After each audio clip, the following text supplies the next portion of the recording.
T-minus 10, 9, 8, 7, 6, 5, 4, 3, 2, 1. Engines full power. And liftoff of CRS-27. Go Falcon, go Dragon. Falcon 9 soars off the launch pad. Dragon now on its way to the International Space Station with important new science experiments and crew supplies. Stage 1 chamber pressure is nominal.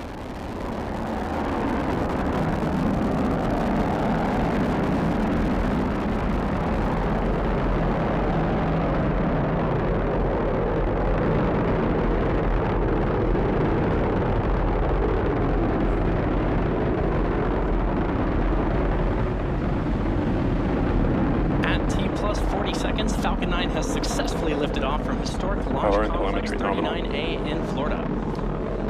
We're now coming up on our max Q in about 20 seconds or so, which is the point of maximum aerodynamic pressure the vehicle will go through during its flight.